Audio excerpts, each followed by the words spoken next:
Since time immemorial, Indigenous people have lived, traveled, and traded in the Puget Sound region. The Donation Land Act of 1850, to encourage westward expansion, allowed American settlers to claim these traditional native lands.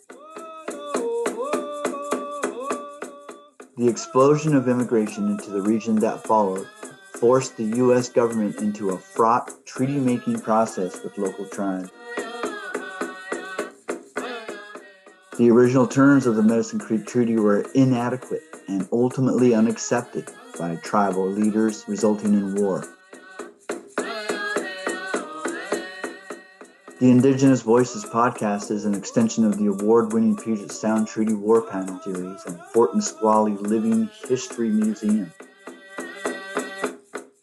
The podcast advances tribal voices in the telling of Puget Sound history and shares tribal knowledge and expertise with wider audiences.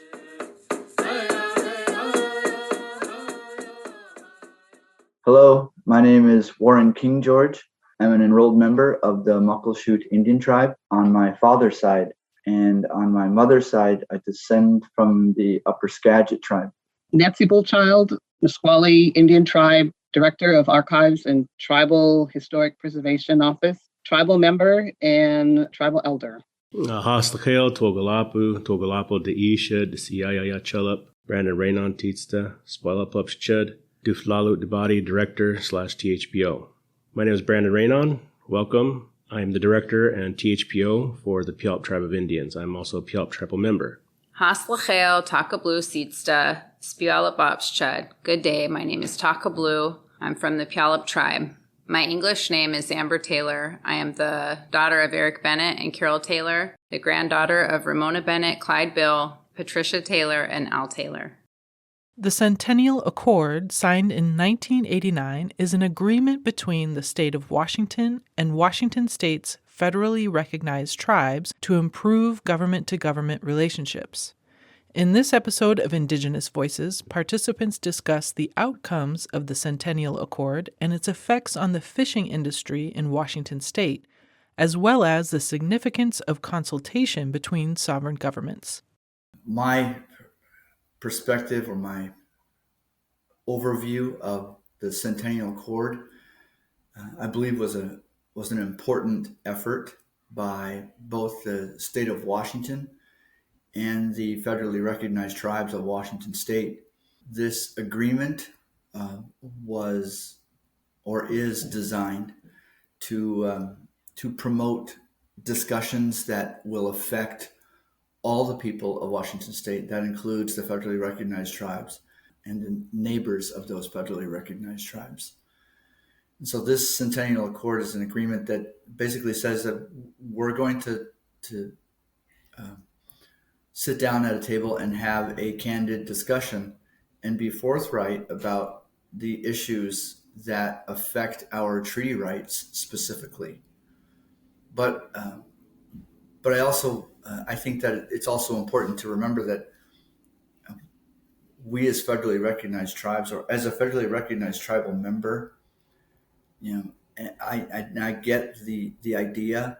I think that this is a great opportunity to really make some forward progress and maybe even help recover some of the damage that's been done to the natural resources. Because basically that's what we're talking about here. It's not about gaming issues or housing issues, even though that's a part of it indirectly. This is basically about the idea of tribal members having access to and continuing to exercise treaty rights that were promised to them in their Medicine Creek Treaty and the Point Elliott Treaty. I'd like to add that a part of this that was to help the tribes is the consultation, the government-to-government consultation, because when you look up the word, it's different by interpretation for everybody. So for the tribes, it was very important that we were at the table, with consultation, and that consultation didn't just mean meeting with one tribal member and governor. It's a tribal entity as a whole that, makes this decision. So I guess that would be keeping that sovereignty, so that's, to me, what's always been the confusion with others was that what consultation meant, and it really means the tribe as a whole has to be involved for consultation. It does that, but it also brings us into that level of sovereignty.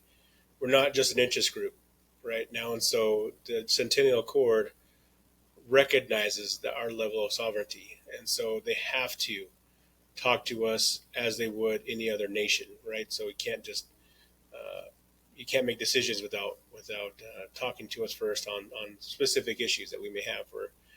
For Nettsie and I and Warren, we deal a lot with cultural resource management, and so we use the Centennial Accord on a regular basis. We require governments to meet with us on a staff level, and then when we can't resolve, then we have to elevate it to tribal council and to directors of those departments or secretaries of those departments.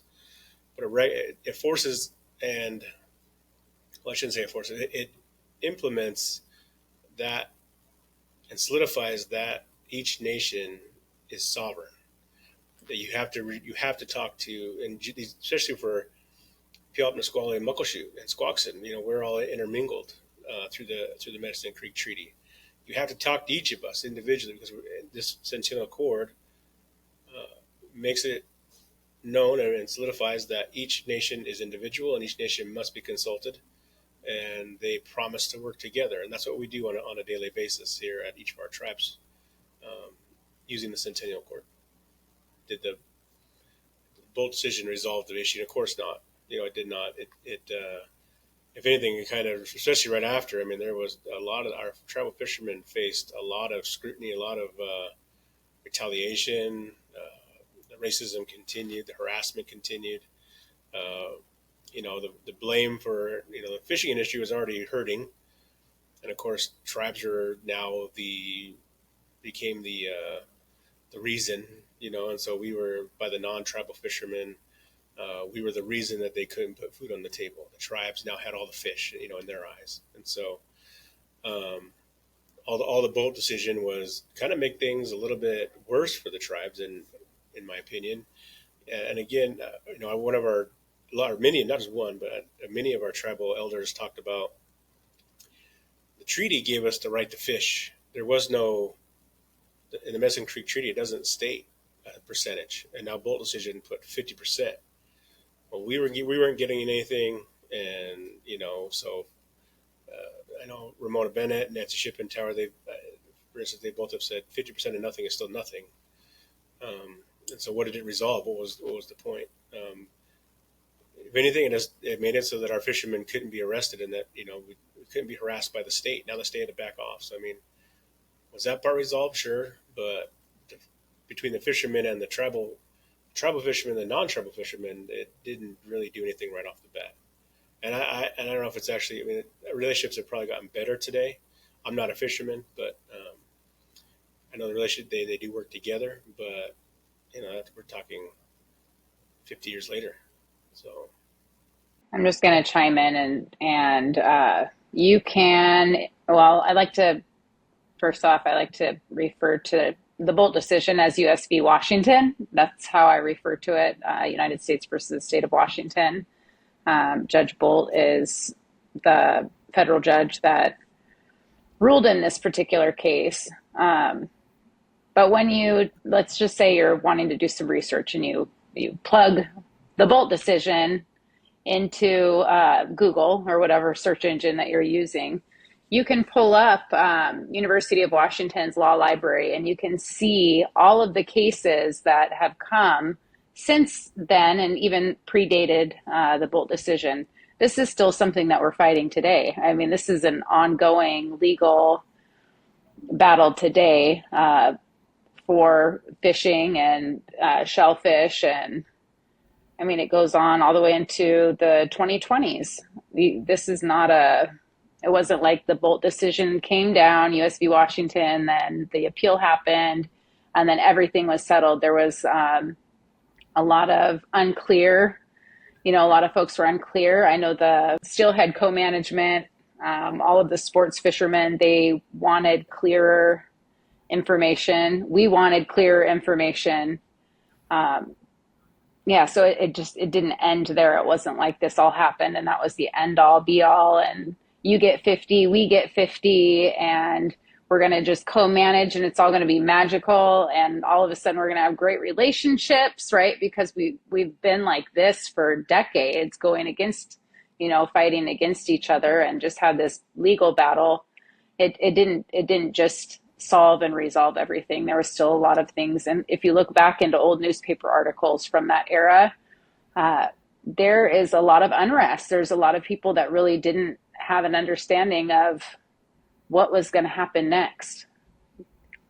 The question, did the Bolt decision solve the fishing issues and problems?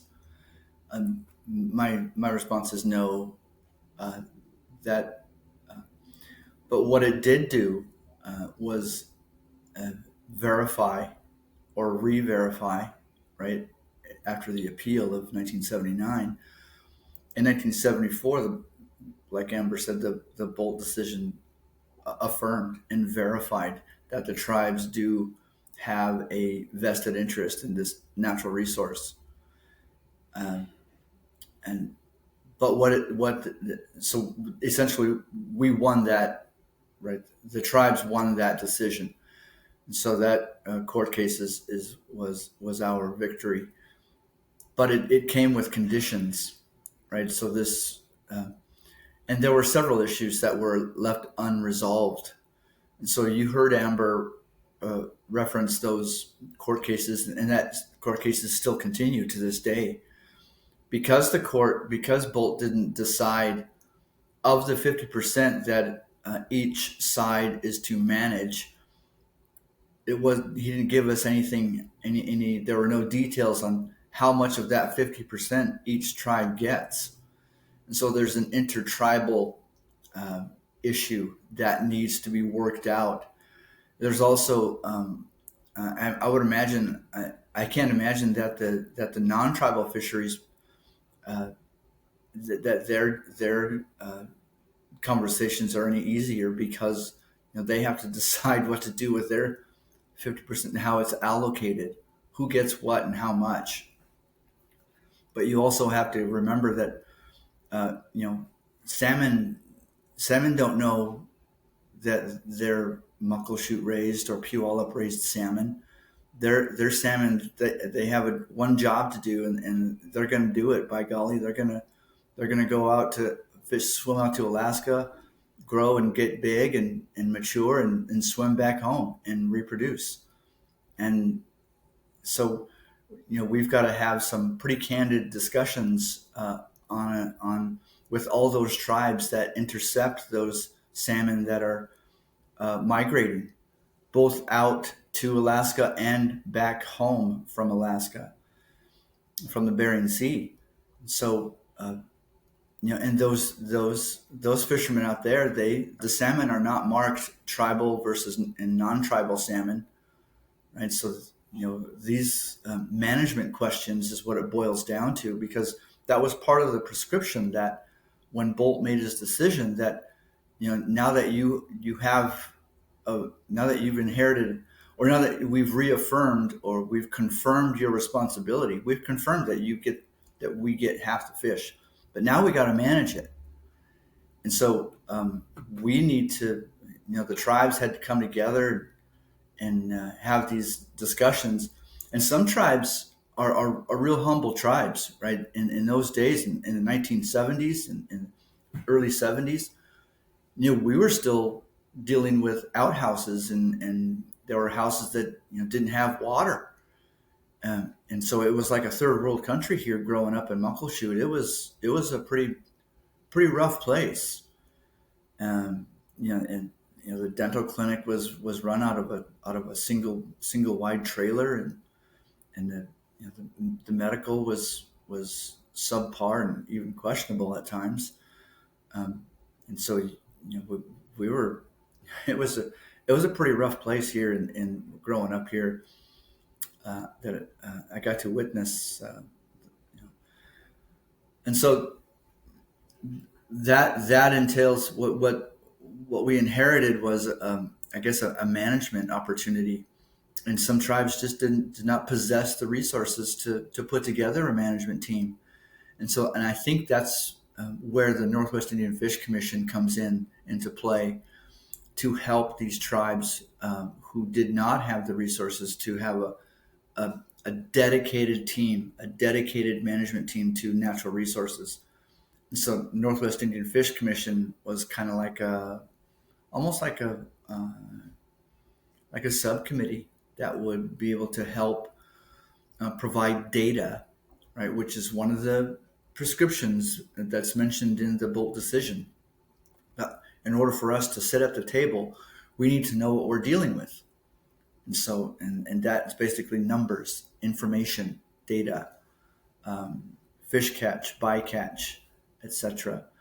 And so that a lot of tribes who didn't have those resources, couldn't, or very limited resources, couldn't afford a full-time biologist or a full-time environmentalist or a harvest biologist.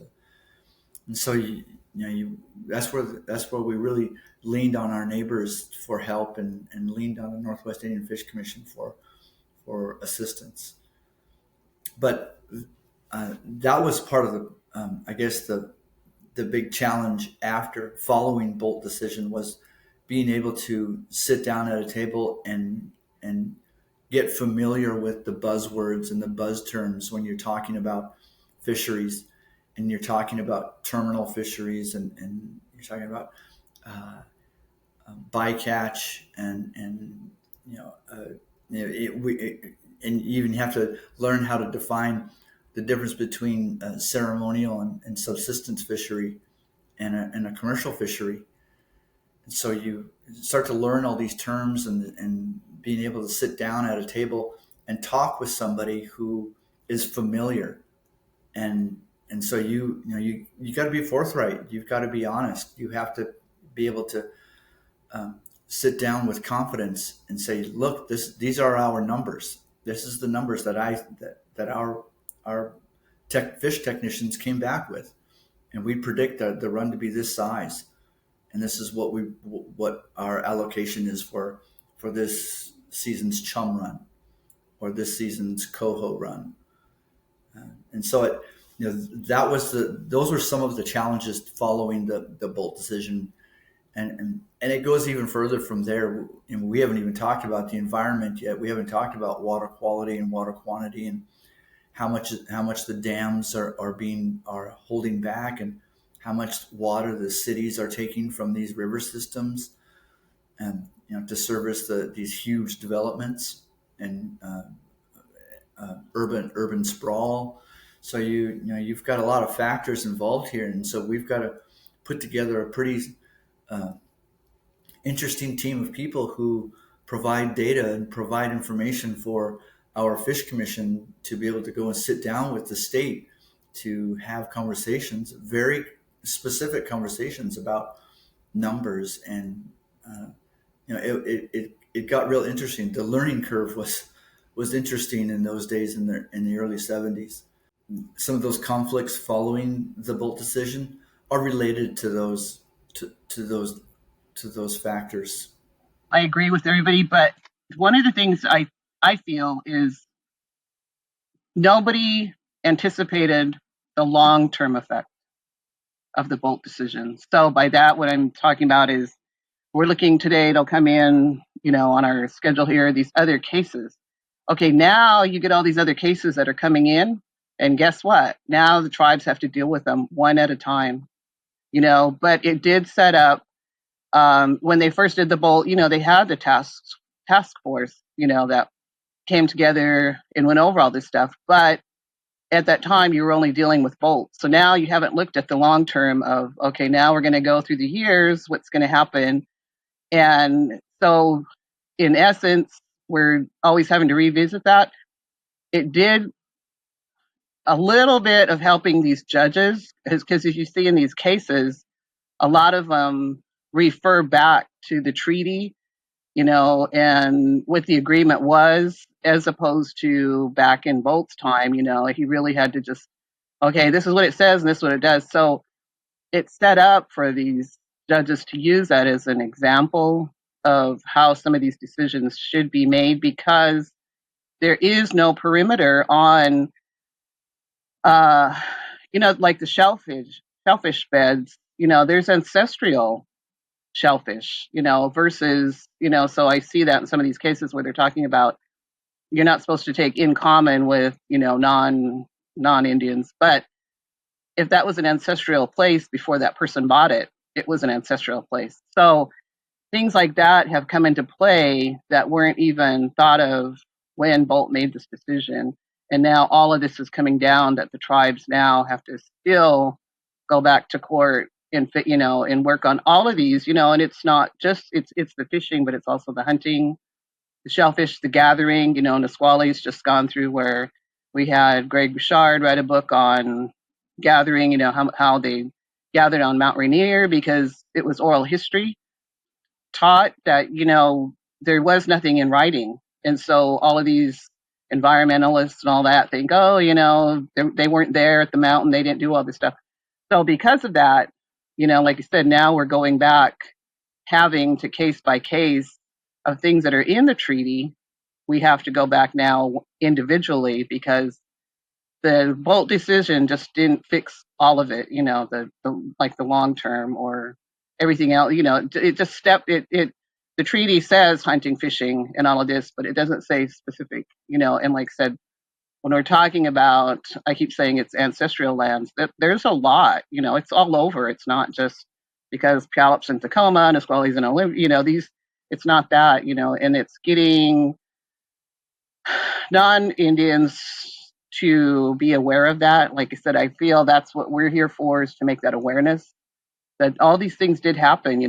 It's history, and it's, so they have to be aware of that, of what was agreed to, and so that's my issue with this is, the Bolt, what it left off was like there was no long term, there was nothing long term that you could say, oh well, this will fix everything. It's not. So we're still, I think, down through the years going to come up on more things that are happening that we have to also go back, maybe refer to the Bolt as far as some of the decision he made, and enhance that for the tribes. And like I said, and I think that's where you get back to the Centennial Accord of making sure tribes are at the table, that they do have a voice, they do have the knowledge, they have gotten all the history from their ancestors, to participate in all this. Why wouldn't the state officials ask the tribal elders, what kind of approach should we be taking? Right? Because, we've been here for 14,500 years. You can't live here that long without learning a few details about how these watersheds work, and how these salmon runs work. You think about it. You've heard it time and time again about how bountiful and how abundant the salmon runs were here in the Pacific Northwest, and they didn't start to diminish until after our neighbors moved in. And you would think, well, maybe we should. It just makes total sense to be able to sit down with an elder from each village or from each watershed and say, hey, what are we doing wrong? What can we do to reverse what's being done, or to undo, right, the damage?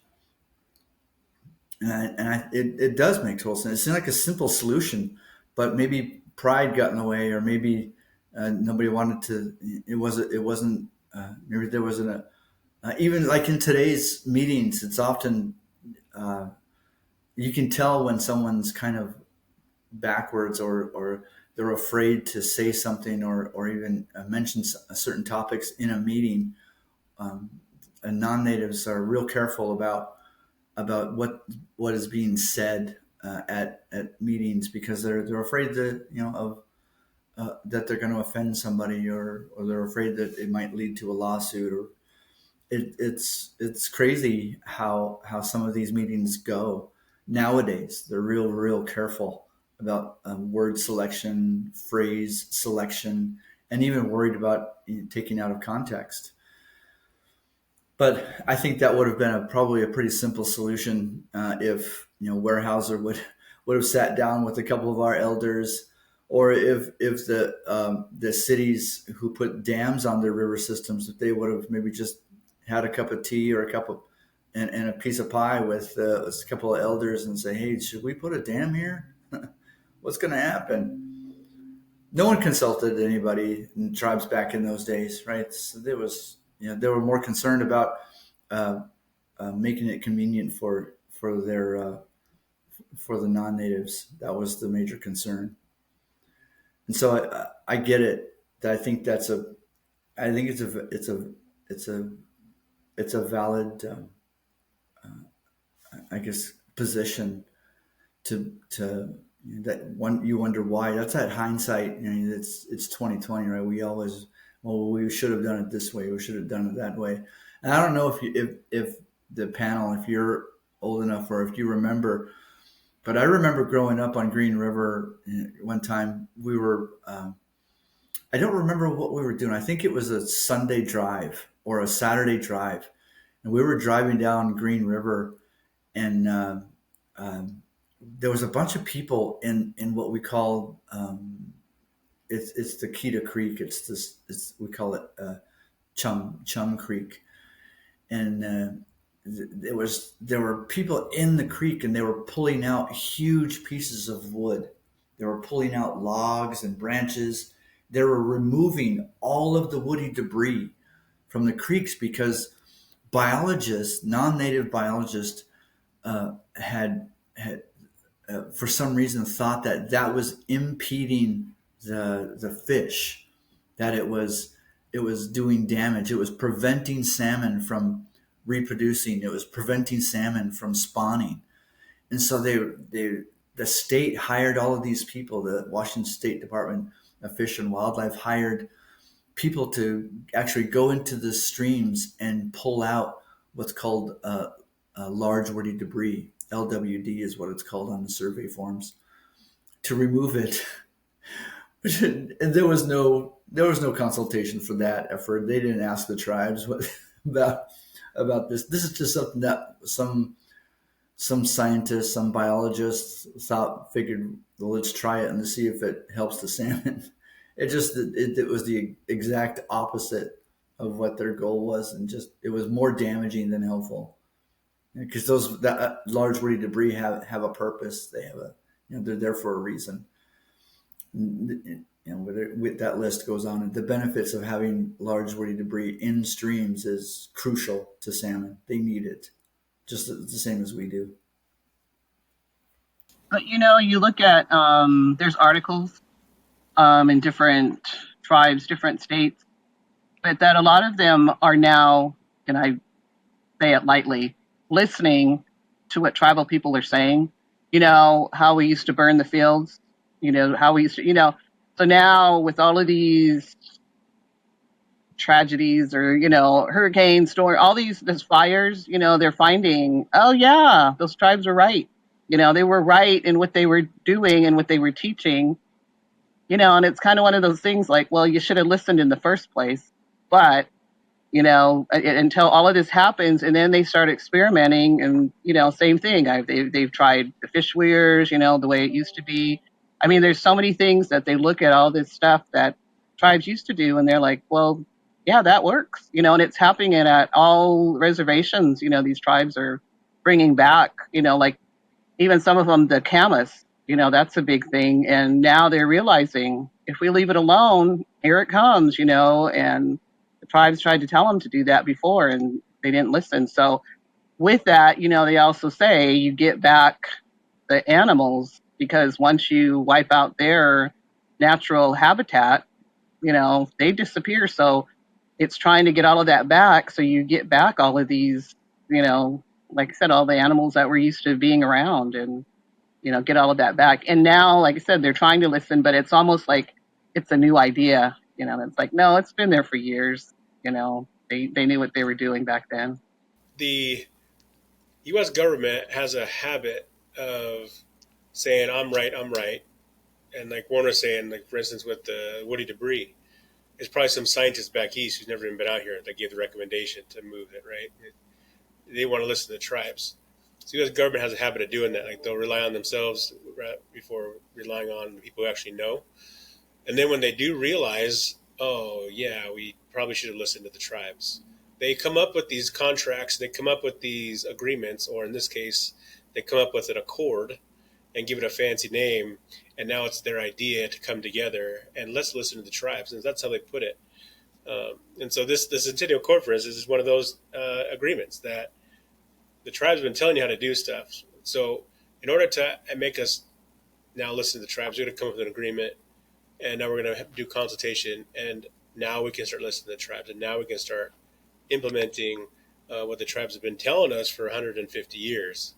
So I want to point that out, that everything that Nettsie and Warren has said so far, you guys have, it's the reason we have the Centennial Accord is because the tribes were now going to get a voice, and now it's going to be recognized and had to be an accepted opinion, and now an accepted voice at the table. And then you look at, just kind of going off of what Warren was talking about with them, pulling all the logs out of the creek. Now they're paying tons of money for these salmon restoration projects, right? Which include putting that back into the creeks and back into the rivers, because we're finding that salmon need shade, right? They need to have shelter. They need places to lay their eggs and spawn, and like places to return to. And because of all of that destruction, it's just been a dwindling resource. They completely destroy the environment and the ecosystem when we start just ripping things out of creeks and rivers. I mean, those have been there for a long time. And I think back in that era, there was not a lot of trust for Indigenous knowledge. Even to this day, we still have to really educate people that oral history is our history, right? That's something that people still don't understand because it's not written. It's really sometimes difficult for people to wrap their head around, and you have to kind of tell them, well, your grandma might have told you a story and that became your family history. It's no different from us. It's the same thing that's been passed for generation to generation. And I think there was a lack of respect for our knowledge. Like in that era, they just had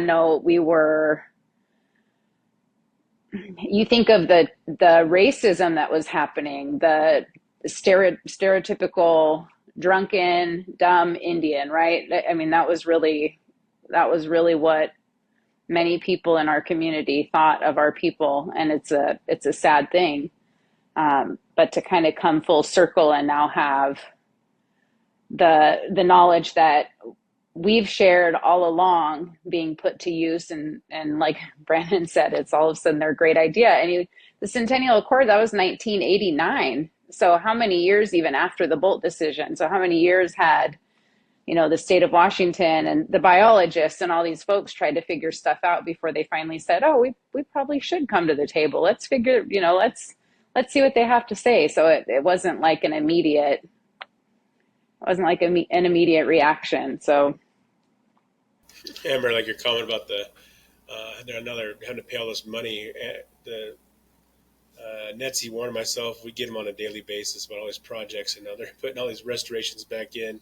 The bright idea in the 40s was to straighten the channelize the rivers and creeks, and now they're spending all these millions of dollars to rechannelize and re-daylight, and and they want, hey, Brandon, can you get me do you have a map that shows the Puyallup River or Clear Creek from 1830 or 1930 anything?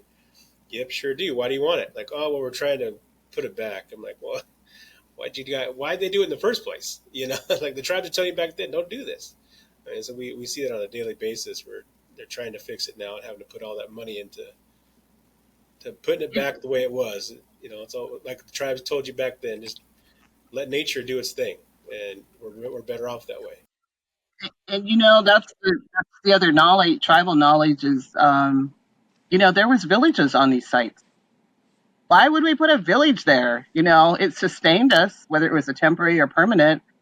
And now they're finding them and, talking about this. Oh, yeah, we can't do this because now we found, a site. And it's like they were there for a purpose. They lived there for a purpose, whether it was, like I said, temporary or permanent. And that's why these sites were there, because we knew what was there. Our ancestors knew where to go, like I said, to gather, to fish, whatever, that they knew those places, and that's where they continued to go. So, and, we always talk about that. It was done by season. We didn't ever wipe out any species or anything because, you went by season and then you put away for the winter, your families, everybody was taken care of. And so you had the temporary village sites or campsites and the permanent, but, you were always taken care of. And there was a reason for that because from that tribal knowledge.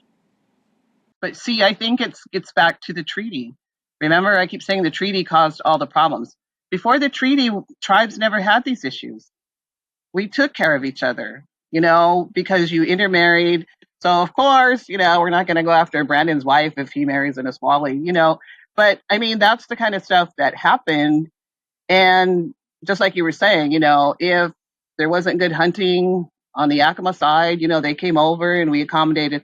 And of course there was the protocol, you were just like, let the tribes know you're here. But like I said, I remember going to Quinault and digging clams with my parents. We weren't harassed. We weren't asked, I didn't like to go do it because it was too cold and wet, but, we did that. So, that stuff that was taught and passed down, and that's how life was before the treaty. You didn't have all of these, like if there was a dispute, tribes handled it, whether it was one tribe and another, but, there was just, that's the way it was. And, as far as I know, yes, you had, your little tiffs, but they were always settled. And that's how tribes knew, that's when you had a leader that came to take care of that dispute, or whatever was going on. I mean, but so there was the, the stuff that's happened now, is like I said, it's all because of the treaty. You never took more than you needed. You took care of your people, your, whether it's your immediate family. I mean, there was just so many things that they used to do that if we did now, we'd probably better off. But because according to the government, according to their laws, that's not allowable, and that causes problems. I think for the Puyallup land claim settlement of 1988, I think that it helps, again, kind of what we've talked about this whole episode, it forced in this instance, the state of Washington, the federal government was forcing the state of Washington to recognize Puyallup and recognize that we've always been here and that we haven't gone anywhere.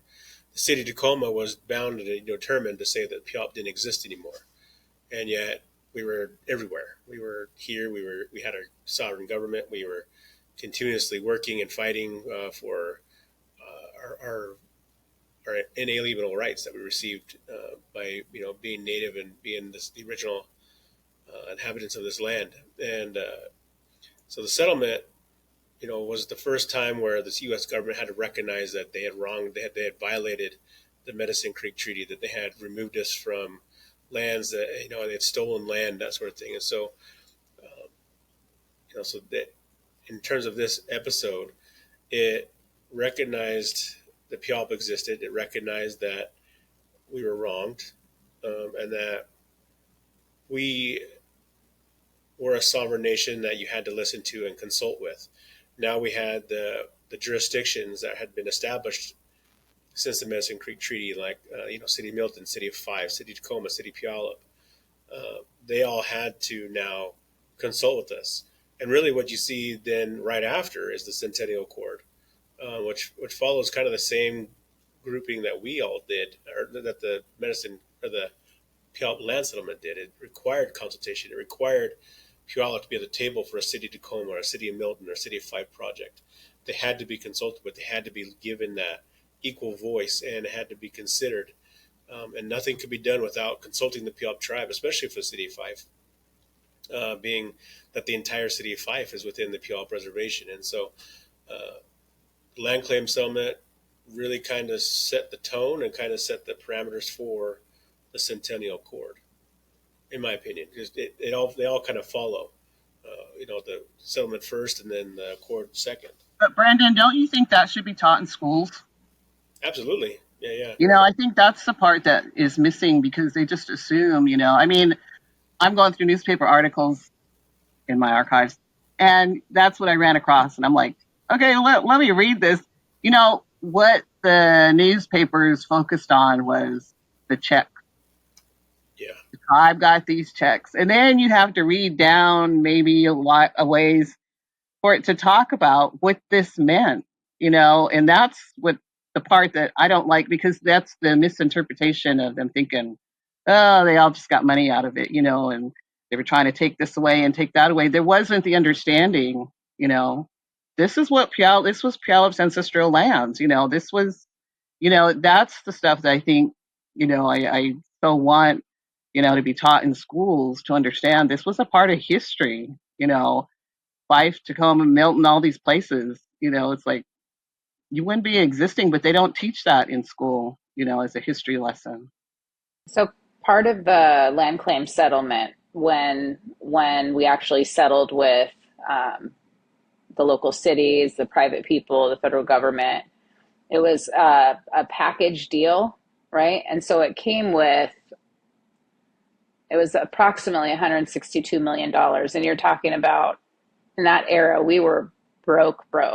Like, I think I've talked about this in past. There was a point we didn't even own our own ancestors, right? We didn't even own the people that were buried right in the Puyallup cemetery that had to be given back to us. We were broke. And so this was a very conflicting time, even within the tribe. There was a lot of folks that did not want to settle. They definitely didn't want to settle. And then there was a few that wanted to settle. And it actually took several rounds of internal voting before this passed. It was a very turbulent time, even within the tribe. But part of that $162 million was the land, the fisheries, and economic and social development. And at that time, and the the Blair Waterway property. And at that time, it was really difficult because this all came to be based on the Puyallup putting land in trust for economic development. And that was where the issue kind of sparked up, was that they can't do that. They can't put their land in trust and not pay taxes to our city. How dare they do that? And so, we just have had some of the most savvy legal folks, and many of them at one time were grant funded people. There were people that came in. John Bell was under a grant. There was people that came in and really fought for our tribe that weren't even really getting paid to be here very well. We had to scrap and fight for everything, just like the other tribes, the Medicine Creek Treaty Tribe. But we've all had to fight literally for everything. And so, I was born in the early 80s, so I've gotten to see some of the benefits of the land claim settlement and what that meant. That was it was an opportunity for the tribe to advance fisheries, economic development, to have that land down on the Blair Waterway, which we're actually creating an international. It's becoming a port. We're becoming part of the port. So getting involved in international trade, that's something that is pretty unique. And so, it's just really, really interesting. There's some that say we never should have settled. We should have taxed everybody off of our property and imposed a Puyallup tax. And then there's others that, it was a foot up. It was a foot in the door. We had every right. And it's really helped us to be more successful legally, economically, and all of the above. So.